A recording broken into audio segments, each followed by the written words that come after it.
When talking about the biggest individual years in history, the names that usually come up are Hulk Hogan 1987, Steve Austin 1998, and The Rock 2000. Whether that's true or not we will find out. While Hogan worked in a completely different business model making it impossible to compare, Austin and Rock worked under similar circumstances. Some variables were different, such as the WCW time slot against Raw, the addition of SmackDown, the rest of the crew among other factors, but the system remained the same. We are looking at the major categories month by month. Rating is the average of their peak individual Raw segments. Pay-per-view is the buys of the major show they worked, and house show is the crowd average of all of the advertised non-televised events they headlined.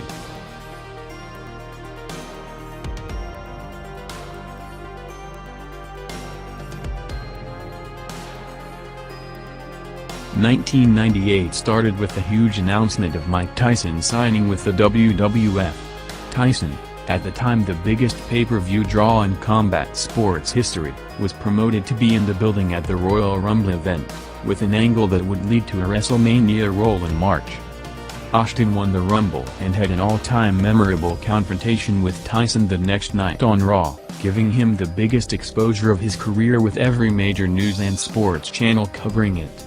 Austin also shot a promo with MTV for their Super Bowl halftime show.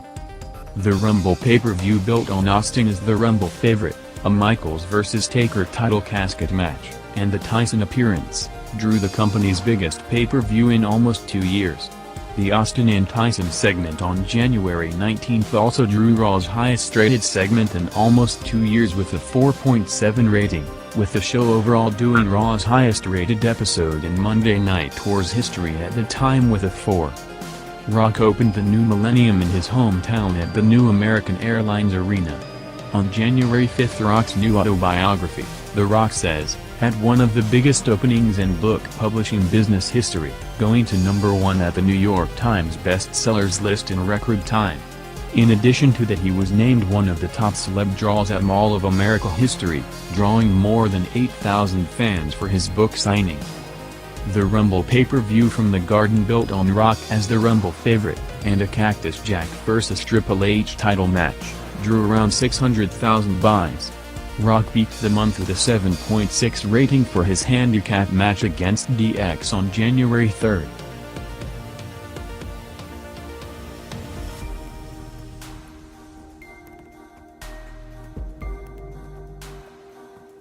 The signing of Mike Tyson could not have come at a better time for Vince McMahon. Days after the news of Tyson's manager Don King, allegedly taking the majority of Tyson's money and leaving him with millions in debt, every news and sports publication was waiting to hear Tyson's response. The first chance to get a word with Tyson was on February 5 in the WrestleMania 14 press conference in New York. Austin, Michaels, Tyson and McMahon were there to promote the event in front of a big crowd of reporters and channels worldwide.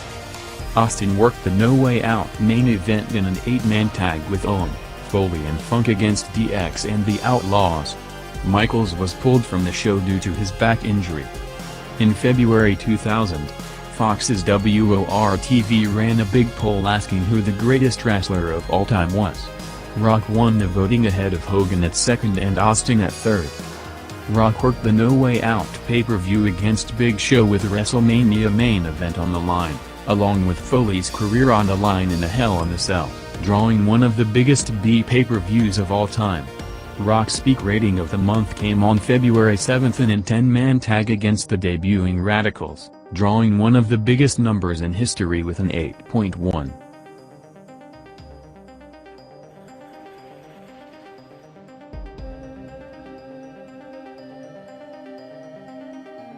March 2000 was a breakthrough month for Rock and the industry, and Rock became the first wrestler in history to host SNL on March 18, putting on a career-making performance in a variety of characters. The episode was a big success overall, drawing an 8.2 rating, the highest-rated episode of the year. The company website in a press release days later confirmed that the show attracted 20 million viewers for the duration of it. On March 20, Variety ran a story on Rock making his big screen debut with The Mummy movie scheduled for May. Rock's biggest number of the month was a tag match with Vince against Show and Shane on March 27, drawing to 7.6. Austin's two biggest numbers on Raw in March were 4.3 ratings for segments with McMahon, winning the quarter, and the second one on March 30. Austin and Vince opened Raw the day after WrestleMania, with Vince debuting the iconic Attitude Era belt, officially starting the Austin McMahon program. In the WrestleMania comparison, both shows were the highest-grossing events in history at the time. 14 had Austin vs. Michaels on top with the attraction of Tyson. 16 had Rock in a four-way against Foley, Show and Hunter with the McMahons. Both broke revenue records with big demand that could have easily sold out a stadium if booked. After 14 did it in '98, 16 also set all-time merchandise record with around $20 per head sold.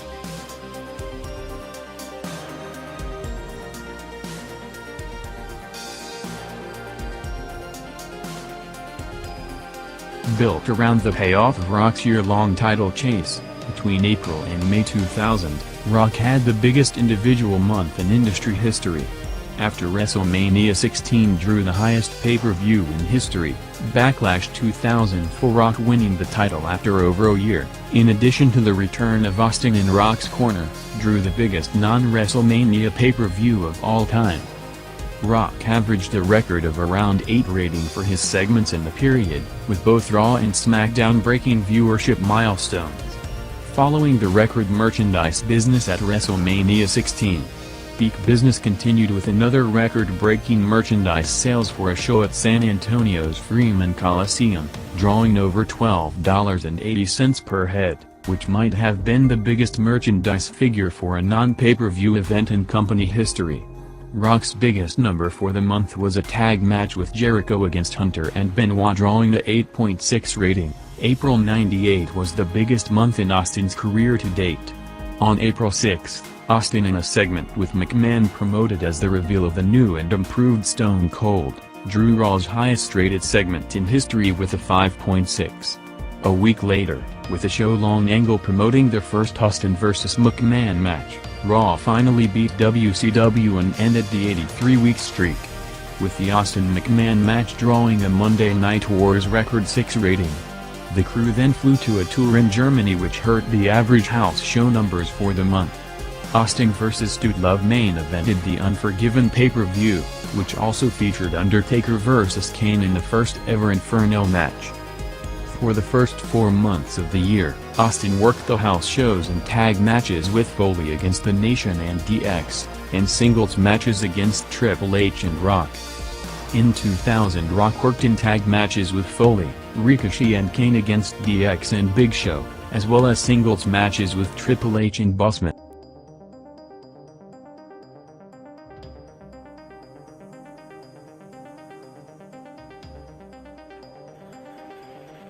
Rock had the highest-rated month for a wrestler in history in the weekly television era of the business, averaging an 8.1 rating for his segments for the month, peaking with a 9.1 rating for his cage match with Shane on May 1, among the most-watched match in cable TV history with over 10.5 million viewers.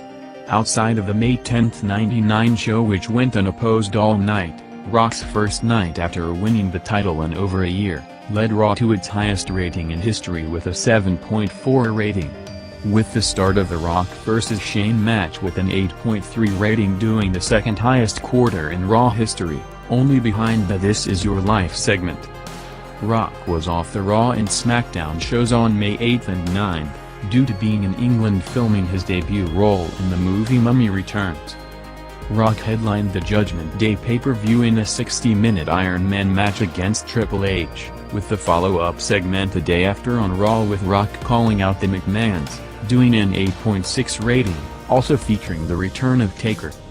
Austin was on TSN's Off the Record show, responding to Eric Bischoff saying that he would be a mid-carder on the WCW roster, noting the record 5.7 rating Raw drew on April 27 as well as the huge merchandise sales on his name.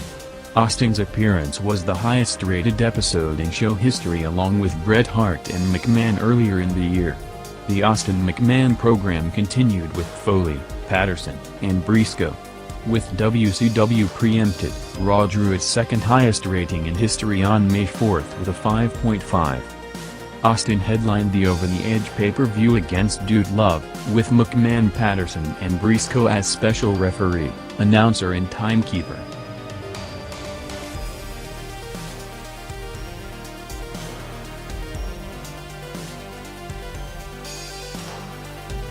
Austin was hospitalized on June 19 due to an elbow staph infection, with Undertaker suffering an ankle injury. At the exact same time, the company had to postpone two house shows on June 20 and 21.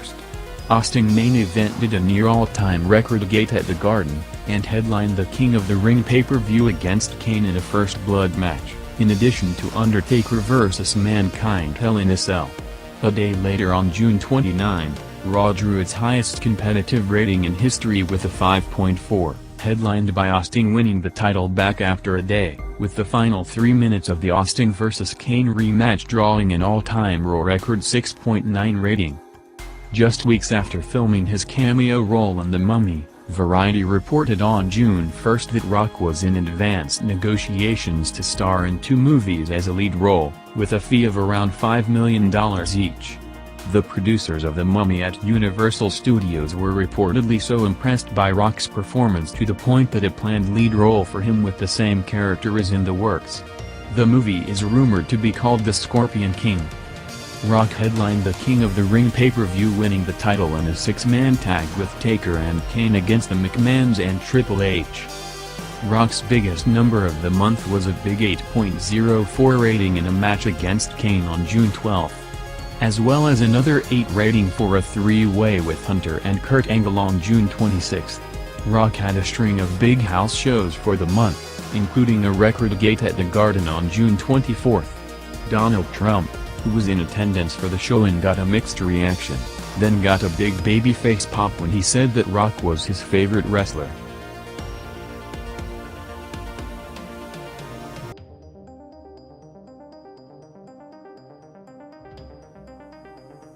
Austin headlined Fully Loaded 1998 in a tag match with Undertaker against Mankind and Kane, continuing the classic Highway to Hell build-up on the way to SummerSlam. Austin had big viewership increases throughout the month, drawing a 6 rating against Kane and Mankind on July 20, after also bumping his prior segment Big from a 4.4 to a 5.6. Along with that, the end of the Austin and Taker vs. Outlaws match on July 27 drew a near Raw record 6.8 rating. Rock headlined Fully Loaded 2000 in a classic match with Chris Benoit. Rock's biggest numbers in July approached near record viewership, drawing an 8.4 on July 24 for a Rock and Kane vs. Angle and Benoit tag match. Then a week later, coming from the packed Georgia Dome on July 31, Rock's tag match with Lita against Triple H and Trish drew an 8.5 rating.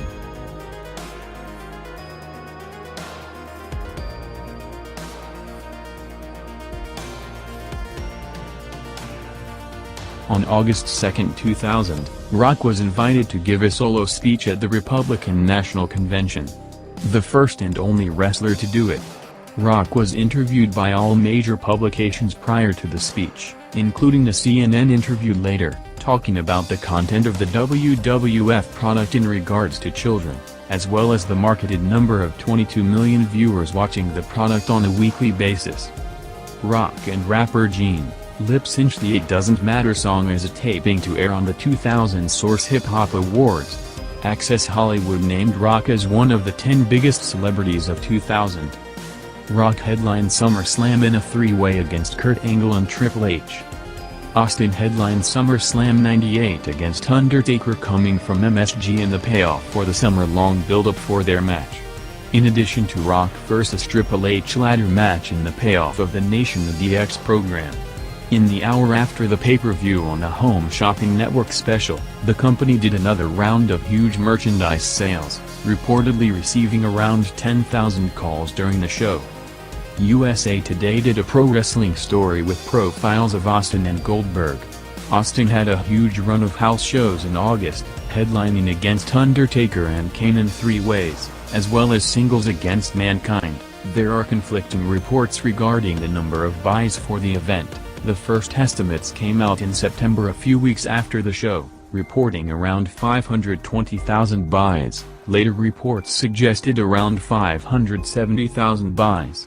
First estimates are usually an early indication, but the number almost always ends up bigger with late buys counted, so the number likely approached 550,000 to 600,000 or even surpassed it for one of the best hyped shows in wrestling history. The posted number of 700,000 buys seems unlikely, as in February 1999, when all buys were counted, WWF sent out a press release about the '99 Royal Rumble pay-per-view buys surpassing a Mike Tyson fight, drawing around 700,000 buys on first estimates. In a multi-channel article days later, several marketing and pay-per-view cable providers mentioned the Rumble and WrestleMania a year earlier as the two events with the most orders they have received.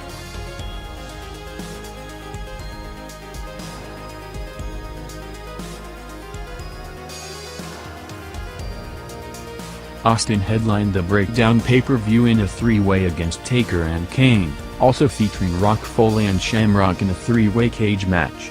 Austin's biggest number of the month came a day after the event on September 28, driving a Zamboni to the ring in one of the greatest segments in history, drawing a 5.5 rating. Rock headlined Unforgiven in a four-way against Taker, Kane, and Benoit, boosted by the return of Austin.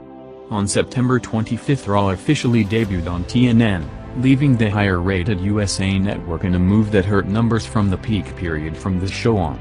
Rock's biggest number of the month was a tag match with Taker against Benoit and Kane, drawing a 6.8 rating, a figure only reached again one time in show history. In May to September '98, Austin worked the house shows in three ways with Taker and Kane, singles matches with Mankind, Hunter, and Rock, tag matches with Taker against Foley and Kane, and four ways with all three. Rock worked tag matches with the APA, the Dudleys, Kane and Rikishi against DX, Kurt Angle and Benoit, along with singles matches with Kurt Angle and Triple H.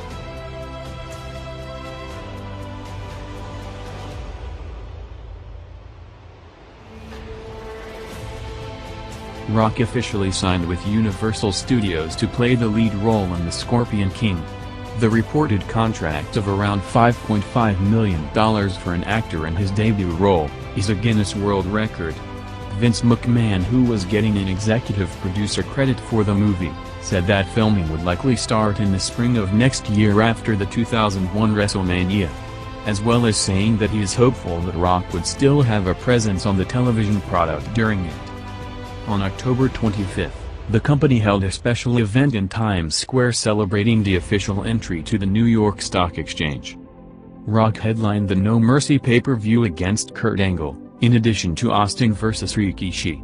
Rock's biggest number of the month was a three-way against Angle and Hunter on October 23, drawing a 6.6 rating, the second highest rating in the TNN era. Austin vs. McMahon arguably peaked in October '98. Featuring a series of all-time great segments week after week. The hospital segment on October 5, the cement truck a week later, and the hostage gun angle after that. Austin was the special referee of the Judgment Day pay-per-view main event between Undertaker and Kane. A day later, on the October 26 Raw, Austin's biggest number came in the final segment of the Hostage with the Bang 316 doing a 6.3 rating. Austin vs. McMahon was also featured on Celebrity Deathmatch.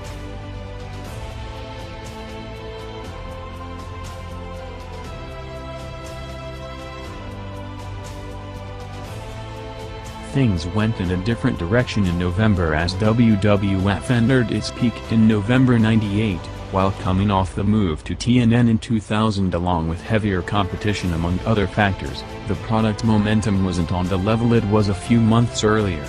November '98 saw Rock cemented as a top main eventer. November 2000 saw Austin's return to the full-time road schedule in over a year. Both Survivor Series events were headlined by the other. '98 was headlined by the 16-man Deadly Games tournament with the Rock and McMahon rivalry as a focal point in the build-up to the show. 2000 was the payoff of Austin's year-long car reveal angle in the match with Triple H, in addition to Rock vs. Rikishi and Angle vs. Taker. The biggest number of the month was on November 16, 98, with Austin challenging Rock in his first title defense, drawing Raw's highest-rated segment in history with a 7.3 rating. Austin was featured in a high-profile cover story on TV Guide, shot a few months earlier along with covers for Hogan, Goldberg, and Undertaker, covering the peaking industry with both companies. Austin worked the October-November 98 house shows in 4 ways against Rock, Taker, Foley, and Kane. Rock worked the October shows in tag matches with Austin and Hunter against Angle, Benoit, and Rikishi, along with singles with Kane. In November 2000, Jim Ross confirmed on the weekly Ross Report that Rock was taken off the advertised house show events for the remainder of the year. The reason for that is Rock worked many times on what should have been off days, with his appearances way above his contractual dates, having very few days off throughout the year due to the unprecedented demand from the company media events and interviews, to the weekly television programs and house shows.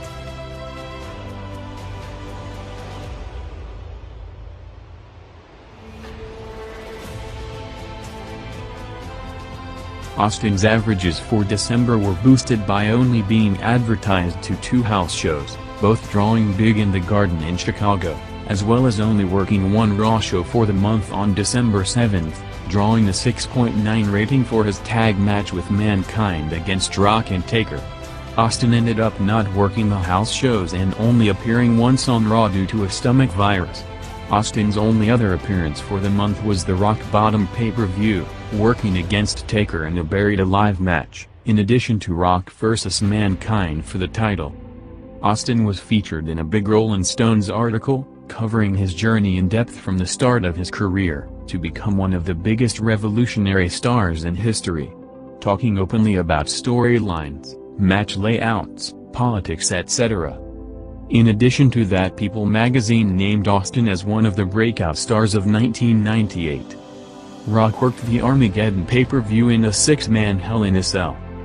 Rock was featured on the E-Special, Entertainers 2000, which honored the 20 performers who made the greatest impact in the entertainment world. In addition to that, Rock was listed as one of the 10 most marketable television entertainers in the United States in the issue of Electronic Media. Rock was named in People magazine's list of the 25 most intriguing people of the year 2000, a list that no wrestler has ever made previously. In the article, listing Rock's earnings for the year at an industry record $15 million, Steve Austin had an historic 1998 in one of the biggest game-changing growth years of all time, getting bigger on a monthly basis and heading into the new year with huge momentum, with 1999 looking to be even bigger. The Rock had an unprecedented record-breaking 2000, transcending the industry to the forefront of mainstream media and peaking it in every aspect with the biggest individual year in history.